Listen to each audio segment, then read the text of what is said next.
नमस्कार, शुभ सकाळ। मी प्राजक्ता आपल्या एका नवीन ब्लॉगमध्ये तुमच्या सगळ्यांचं खूप मनापासून स्वागत करते। आणि आज आहे गुरुवार, तर सुरुवात बघा माझ्याकडे आज कामं भरपूर आहेत, पण सुरुवात मी कुकर लावण्यापासून करते। कारण माझं नेहमी हेच म्हणणं असतं, कुकर लावून झालं की अर्धे जेवण म्हणजे अर्ध्यापैकी जास्त जेवण आपलं होऊन जातं। कारण वरण भात तयार असेल की मग सगळ्या गोष्टी पटकन अशा होऊन जातात। तर सर्वात आधी मी वरण भाताचं कुकर लावून घेतलंय। आणि आज ना मार्केटमधनं येताना छोट्या मोठ्या बऱ्याचशा गोष्टी मी मार्केटमधनं घेऊन आलेली। आज मी ना बोरोली मार्केटला गेलेली येताना, ऑफिसमधनं येताना, तर तिथून थोड्याशा भाज्या घेऊन आलेली मी।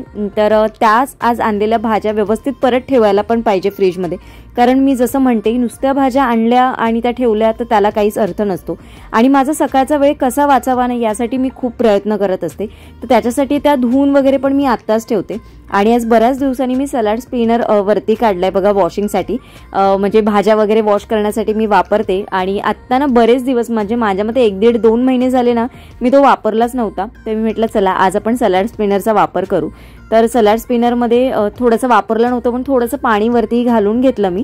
आणि नंतर आता याच्यामध्ये ना आज मी तुम्हाला म्हटलं की बोरोली मार्केटला गेली, तर येताना बऱ्याचशा भाज्या फळं अशी थोडं थोडं घेऊन आलेली, जे रुटीन लागत होतं ते। आणि आज गुरुवार असल्यामुळे तर इथे बघा चिक्कू भेटले मला, 50ला 10 मिळालेले। 50ला 8 बोलल्या मावशी, मग 50ला 10 दिल्या। ज्या वसई पालघरवरनं येतात ना त्यांच्याकडनं मी घेते चिक्कू वगैरे, खूप छान असतात चिक्कू, पेरू किंवा केळी वगैरे ना, त्यांच्याकडे जी असतात ना तशी जे चव जी असते ना ती बाहेर नाही मिळत आपल्याला। तर त्यांच्याकडनं भले म्हणजे महाग असतात आणि दोन गोष्टी थोड्याशा कमी मिळतात आपल्याला, पण त्या चवीला खूप चांगल्या असतात। तर इथे मी चिक्कू धुवून घेतलेत बघा पहिले।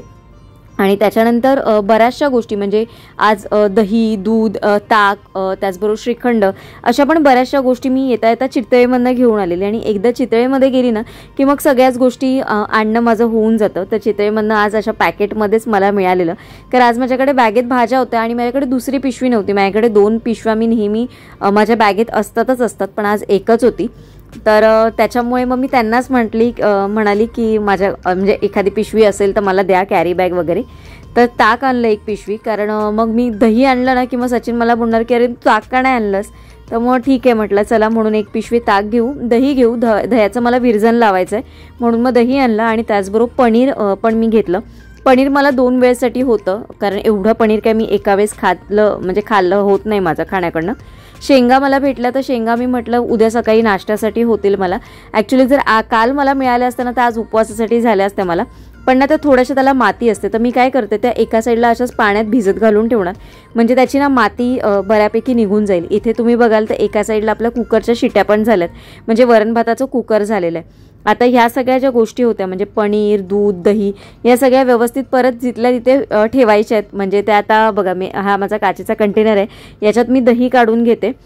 थोडंसं दही काढून मी मी साईडला ठेवणार आहे आणि बाकीचं जे दही मी फ्रीजमध्ये ठेवून देणार आहे। कारण माझ्याकडे दूध कोमट केलेलं नाही आहे, तर कोमट केलेलं दूध असेल तर त्याचं विरजन खूप चांगलं लागतं। अगदी थंड दुधाचं काही विरजन लागणार नाही। तर त्याच्यामुळे मी थोडंसं यातलं दही आहे ना ते बाजूला काढून ठेवेन आणि मग बाकीचं सगळं फ्रीजमध्ये स्टोअर करून बऱ्याच वेळा अशा याच कंटेनरमध्ये मी स्टोअर करते। किंवा अगदी जेव्हा खूप जास्त आणलं जातं तेव्हा मग मोठा जो उभा स्टीलचा डब्बा आहे ना मी त्याच्यात भरून ठेवते। आता याच्यामध्ये दह्याचं पॅकेट तर मात्र मी असंच ठेवणार आहे। माझ्याकडे जो सुतारफेणीचा डब्बा आहे, तो सुतारफेणीचा किंवा मग तो बदाम हलवाचा जो कंटेनर असतो ना, त्याच्यामध्ये मी माझ्या फ्रीजमध्ये स्टोअर करण्यासाठी दह्याच्या किंवा आपल्या ज्या दुधाच्या, ताकाच्या पिशव्या असतात ना, तर त्या कंटेनरमध्ये मी स्टोअर करते। तर हा माझा कंटेनर बऱ्याच दिवसापासून मी वापरते याच्यासाठी। तर आता दूध, दही ठेवून घेतलं मी फ्रीजमध्ये। आणि पनीर मी कसं स्टोअर करते, तर पनीर स्टोअर करताना नेहमी ते मी अशा पाण्यात स्टोअर करते। म्हणजे तुम्ही कुठलाही डब्बा घ्या, त्याच्यामध्ये ना पनीर पूर्णपणे बुडलं गेलं पाहिजे त्या पाण्यामध्ये, अशा पद्धतीने तुम्ही पनीर ठेवा। आता मी काय करणार आहे, पनीर आहे ना त्याचे पीसेस कापून घेणार आहे। कारण आज मी जी भाजी करणार आहे ना ती सचिनला अजिबात आवडत नाही म्हणजे तो खातो नाही असं नाही, पण मग तेवढ्या आवडीने खाल्ली जात नाही।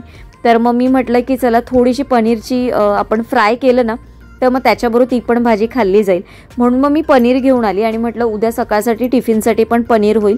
मग पनीर उशीर झाला तर राईस पण होईल आणि पनीर भुर्जी पण सकाळी पटकन होते घाईच्या वेळेस, म्हणून मग ती केली। आणि नाश्त्यासाठी तर मी शेंगा आणलेल्याच आहेत। तर अशा पद्धतीने बघा मी सगळा पनीर याच्यामध्ये बुडवलाय आणि हा असं तुम्ही फ्रीजमध्ये स्टोअर करून ठेवलात तरी 8 दिवस काहीही होत नाही. फक्त त्याचं जे पाणी आहे ना ते रोज चेंज करायचं. म्हणजे आज रात्री मी चेंज केलं तर उद्या रात्री तुम्ही चेंज करून घ्या किंवा उद्या सकाळी केलं तर मग परवा सकाळी तुम्ही चेंज करा. अशा पद्धतीने पाणी रोज मात्र चेंज करायचं. तुमचं पनीर अजिबात खराब होणार नाही.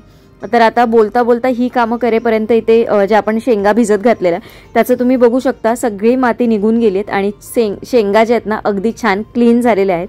आणि या सुकवूनच मी फ्रीजमध्ये ठेवते. म्हणजे बऱ्याच वेळा काय होतं सकाळी जेव्हा काढायचे असतात ना तेव्हा मग धुण्यामध्ये वेळ जात नाही. आता आपला धुण्यामध्येच किती वेळ गेला बघा. तर हा वेळ सकाळचा वेळेस माझा वाचतो, बऱ्यापैकी वाचतो. तर म्हणून मी आता ह्या घालून म्हणजे सुकत घालायच्या आणि छानपैकी सुकवून ठेवायच्या. सुकवून ठेवल्या की मग तुम्ही फ्रीजमध्ये स्टोअर करून ठेवू शकता. म्हणजे सकाळी फक्त काढल्या आणि शिट्ट्या दिल्या कुकरला की झाल्या. त्याचबरोबर आज ना माझ्याकडे बीन्स नव्हते. बीन्स मी बरेच दिवस आणले नव्हते. तर मग बीन्स पण घेऊन आलेली. हे पाणी जे आहे ना मी टाकून देत नाही, हे झाडांना वगैरे ओतते. तर आता माझ्याकडे एवढी झाडं आहेत. आता ॲक्च्युली रात्रीचा झाडांना पाणी घालू नये, पण आता एवढी झाडं आहेत तर थोडं घातलं ना की ते होऊन जाईल पाणी, कारण मातीचंच पाणी होतं परत आणि ती वेस्ट कुठे करू. तर मी झाडांमध्येच असं पाणी वापरते कधी कधी. तर इथे ज्या बघा बीन्स घेतले. बीन्स पण मला छान मिळाले म्हणून मी घेतले. इकडे मला दादरला थोडे महाग पण मिळत होते, 35 रुपये किंवा 40 रुपये, काही जण 30 रुपये पण बोलत होती. तिथे मला 20 रुपयाला पाव किलो मिळाले म्हणून मग मी घेतले. आणि बीन्स मी बरेच दिवस आणले नव्हते. पुलाव वगैरे मी करत होती ना बरेच दिवस, मी बीन्स शिवायच करत होती. तर म्हटलं चला आज मार्केटमध्ये गेली आहे आणि मला भाज्या बऱ्याचशा घ्यायच्या होत्या पण मी काही खूप जास्त घेतल्यानंतर मग ट्रेनमधनं पण आणताना खूप ओझं होईल असं आणि हेच माझं ओझं खूप झालेलं. आणि मग कधी कधी असं होतं ना की खूप असं कंटाळा येतो की अरे एवढं ओझं उचलून इथून तिथपर्यंत घेऊन या, म्हणून मग मी नाही घेतलं. मटार आज मला 80 रुपये किलो मिळाले, जे की इथे 30 रुपये पाव किलो आहे. तर मग 80 रुपये किलो मिळाले म्हणून मग मी 1 किलो मटार घेतले. आता ह्या मटारची सोलायची ड्युटी माझ्याकडेच आहे, पण माझी सगळी कामं आवरली ना की मग मी मटार पण सोलून घेईन. म्हणजे ते पण मी उद्यासाठी वगैरे ठेवणार नाही. आणि काय होतं बऱ्याच वेळा ना हे मी घेऊन ठेवते, म्हणजे बऱ्याच वेळा 1 तास मला ट्रेनमध्ये जातो, परत मी दादरवरनं इथपर्यंत चालत येते. ते 1-1.5 तासात ना ते प्लास्टिकच्या पिशवीमध्ये मी भरून घेऊन आलेली असते. तर त्याच्याला पाणी सुटून ना ते आधीच खूप ओले झालेले असतात. म्हणून थोडेसे असे थोडा वेळ काढून ठेवले की ते छान ड्राय होऊन जातात आणि मग त्यातलं जे काही पाणी वगैरे असतं ते सुकून जातं आणि मग सोलायला पटकन सोलले जातात. तर आज नवीन हा जो मॅट आहे तो वापरायला काढणार आहे. तर मी या अशा सिलिकॉन शीट वापरते. या अगदी फ्लेक्झिबल आहेत, म्हणजे तुम्ही छान वापरू शकता. याच्यावरती तुम्हाला जे काही चॉपिंग करायचं असतं, वेजीस म्हणा किंवा फळं म्हणा, जे काही कापायचं असतं ते इझिली कापलं जातं. याच्यावर स्क्रॅचेस मेन म्हणजे येत नाही. आणि कुठल्याही भांड्यात वगैरे ओतायचं असेल तर तुम्ही छान असं त्याच्यामध्ये ओतू शकता. आणि प्लास्टिकचा चॉपिंग बोर्ड वापरण्यापेक्षा ना हा एक चांगला ऑप्शन आहे. या शीट हार्डली 199 किंवा 149ला 2 मिळतात. मी या आयकियामधनं सेल असलेला, म्हणजे जेव्हा सेल चालू होता ना तेव्हा मी 2 सेट घेऊन ठेवलेले. एक मी मम्मीला दिलेला, एक माझ्यासाठी ठेवलेला. तर हा सेट मला तेव्हा आय थिंक ऑफरमध्ये 60 रुपीजला 2 पीस मिळालेले मला हे. पण आत्ता हे 199लाच आहे, 149ला पण कधी कधी अवेलेबल असतात. तर तुम्ही घ्या, खरंच हे चांगले आहेत. म्हणजे जो प्लास्टिकचा चॉपिंग बोर्ड सारखा खराब होतो ना त्याच्या कम्पॅरेटिव्हली हे खूप चांगलं आहे. म्हणजे वापरायला पण चांगलं आहे. आणि कसं खाली मी चॉपिंग बोर्ड वापरत नाही. जेव्हापासून ह्या शीट वापरायला सुरुवात केली आहे ना मी चॉपिंग बोर्ड वापरतच नाही. मी खाली कपडा ठेवते जो मी किचन नॅपकिन वापरते आणि त्याच्यावरतीच ही अशी शीट ठेवते आणि मग त्याच्यावर जे काही चॉप करायचं असते ते करते. माझ्याकडे चॉपिंग बोर्ड नाही असं नाही, माझ्याकडे वुडनचा पण आहे आणि प्लास्टिकचा पण आहे. येणाऱ्या व्लॉगमध्ये मी दाखवेन. तर त्याच्यामुळे मग मी ही शीट जेव्हापासून वापरायला लागली ना तेव्हा चॉपिंग बोर्ड नवीन घेण्याचा माझा खर्च हा वाचलेला आहे. तर आता फ्लॉवर काढून घेतलाय. जी चण्याची डाळ काल भिजत घातलेली, तर ती आता मी चण्याची डाळ टाकून भाजी करणार आहे. कारण तुम्हाला मी म्हटलं ना मला चण्याची डाळ टाकून फ्लॉवरची भाजी खूप आवडते, तर मी ती केली आहे. आता या गुरुवारी ॲक्च्युली आम्हाला आज काही नैवेद्य दाखवायचा नव्हता, करायचा नव्हता, त्याच्यामुळे मग मी काही घेवड्याची भाजी वगैरे केली नाही. तर या सगळ्या गोष्टी माझ्या अशा पटापट ज्या होतील ना त्या मी पटापट करून घेते. कारण बऱ्याचशा गोष्टी ज्या मला असतात ना त्यानंतर पण साईड बाय करता येतात. तर त्याच्यामुळे या सगळ्या गोष्टी जेवढ्या पटापट होतील ना तेवढा मी थोडासा टाईम मॅनेज करून सगळ्या गोष्टी पटापट करून घेते. आणि आज मला थोडंसं काम पण आहे, म्हणजे कामावरचंच थोडंसं काही काम आहे जे मला थोडंसं करायचं आहे. काही गोष्टी मला लिहून ठेवायच्या आहेत, तर त्या पण मला काम करण्यासाठी थोडासा वेळ काढायचा आहे. तर म्हटलं आज आपलं बाकी काही काम नव्हतं म्हणजे मेन म्हणजे नैवेद्याचं जेवण नव्हतं माझं आज, त्याच्यामुळे म्हटलं की आज थोडंसं हे पटापट आवरून घेऊ आणि मग निवांत आपल्याला काम करायला वेळ मिळेल. एका साईडला आता माझं थोडंसं शॉर्ट व्हिडिओचं पण थोडंफार शूट चालू आहे, तर मग ते पण दोन्ही कामं मला करायची असतात.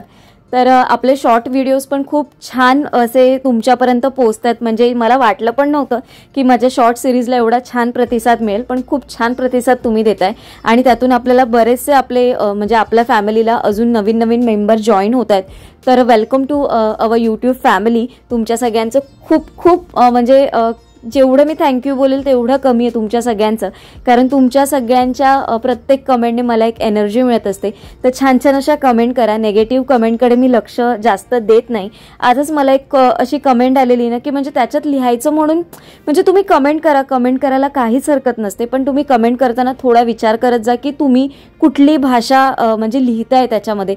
म्हणजे तू काही वायफळ दाखवतेस, मूर्खपणा, बावळट, बिंडोक हे शब्द लिहिण्यासारखे कमेंटमध्ये नसतात. तर आमच्या व्लॉगमधनं जर आम्ही तुमच्यासाठी असे शब्द वापरत नाही, तर तुमच्याकडनं पण आम्हाला ही अपेक्षा असते की तुम्हाला नाही आवडलं तुम्ही बघू नका, तुम्ही स्किप करा, किंवा मग तुम्ही त्याच्या खाली लिहा, म्हणजे व्यवस्थित अशा शब्दात लिहा. तुमच्याकडनं हे बिंडोकच आहे, हे काय वायफळ मूर्खपणा लावलाय, या सगळ्या गोष्टी खूप अशा म्हणजे कधीतरी अशा हर्ट होऊन जातात की अरे काय लोक हे कमेंट करतात.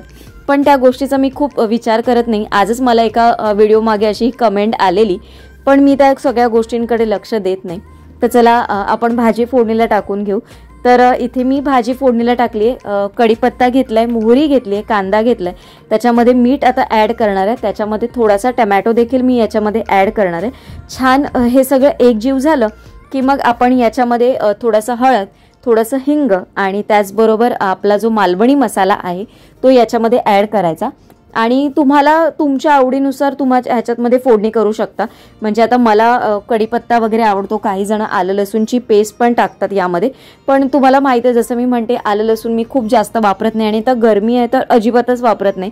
काही भाज्यांमध्ये तर वापरते, पण आता गरमीचं तर मी अजिबात वापरत नाही. तर भाजी मध्ये बघा कांदा टमॅटो छान एकजीव झालेला आहे. तर जसं मी म्हटलं सुके मसाले आता याच्यामध्ये ॲड करते आणि जो आपण फ्लॉवर आणि जी चण्याची डाळ भिजत घालून ठेवलेली ती याच्यामध्ये ओतून घ्यायचं. आणि त्याच्यानंतर तुम्हाला जशी ग्रेव्ही हवी असेल, ॲक्च्युली ही भाजी जर तुम्ही कुकरला लावली ना तर अजून छान होते, म्हणजे सगळं अगदी छान एकजीव शिजलं जातं आणि मग अजून टेस्ट खूप छान लागते. पण मी काही प्रत्येक वेळेस आपण काही कुकर लावत नाही. सकाळची जेव्हा ऑफिसला जाण्याची गडबड असते ना तेव्हा मग मी कुकरला वापरते कधी कधी, पण बऱ्याच वेळा जेव्हा संध्याकाळची वेळ असते, निवांत असतो, तेव्हा कुकरची गरज नसते ना तेव्हा मी कुकर वापरत नाही. हे अशा पॅनमध्येच भाजी फोडणीला देते मी आणि 10 ते 15 मिनिटात. आणि चण्याच्या डाळ शिजायला काही अजिबात वेळ लागणार नाही, कारण ती ऑलरेडी बऱ्यापैकी भिजलेली आहे. तर इथे मी आता ते ट्रान्सफर करून घेते दुसऱ्या साईडला आणि छोट्या पॅनवर आता पनीरची भाजी, म्हणजे जी झटपट होणारी तोंडी लावणारी पनीरची भाजी करते बघा. तर ही रेसिपी मी बऱ्याच वेळा आपल्या व्हिडिओमधनं शेअर केलेली आहे, तर आता पुन्हा एकदा दाखवते. तर अशा वेळेस एखादी भाजी जेव्हा न आवडती असते किंवा कमी खाल्ली जाते, तर त्याच्याबरोबर अशी भाजी असेल ना तर ती जेवण पूर्ण आवडीने खाल्लं जातं, म्हणून हा सगळा प्रयत्न असतो. तर इथे मी बटर आणि तेल थोडंसं घेतलंय फोडणीला, त्याच्यामध्ये मी थोडंसं जिरं टाकलेलं आहे, त्याचबरोबर आपले जे पांढरे तीळ असतात ते टाकलेलं आहे. आता याच्यामध्ये मी थोडंसं परतून घेऊन याच्यामध्ये थोडंसं हिंग ॲड करणार आहे. मी हिंग पण थोडंसं आपण परतून घ्यायचं. हिंग परतलं की याच्यामध्ये आपल्याला तुमच्या आवडीनुसार तुम्ही कसुरी मेथी याच्यामध्ये ॲड करायची. कसुरी मेथी पण ॲड करून छान झाली, थोडीशी परतवून घ्यायची की मग आपण याच्यामध्ये सुके मसाले ॲड करायचे. तर सुक्या मसाल्यामध्ये हळद येणार आहे, त्याचबरोबर याच्यामध्ये धणा जिरा पावडर येणार आहे. तुम्हाला आवडत असेल तर थोडासा चाट मसाला तुम्ही टाका, किंचितचं मीठ टाकणार आहे आणि त्याचबरोबर लाल मिरची पावडर टाकणार आहे. तुम्हाला वाटत असेल तर गरम मसाला थोडासा वाटत असेल तर तुम्ही गरम मसाला ॲड करा याच्यामध्ये. आणि हा जो मसाला आहे ना आपल्याला जळायला द्यायचा नाही आहे, याच्यामध्ये थोडंसं आपण पाणी टाकायचं, म्हणजे त्याला ना ग्रेव्ही तयार होते आणि आपल्या पनीरला एक मस्तपैकी असं कोटिंग तयार होतं छान असं.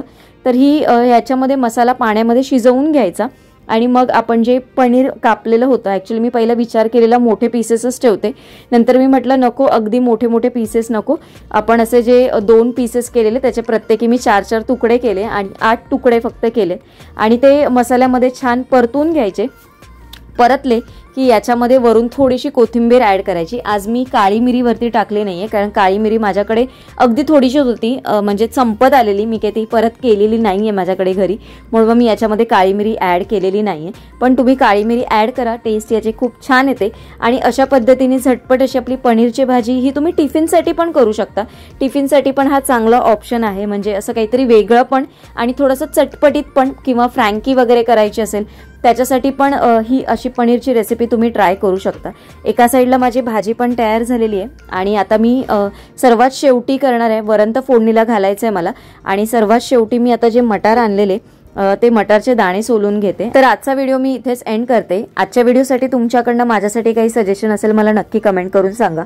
व्हिडिओ आवडत असेल तर लाईक, शेअर, चॅनलला सबस्क्राईब करायला विसरू नका। उद्या एका छानशा ब्लॉगमध्ये भेटेन, तोपर्यंत सगळ्यांना Shri Swami Samarth, bye bye and take care.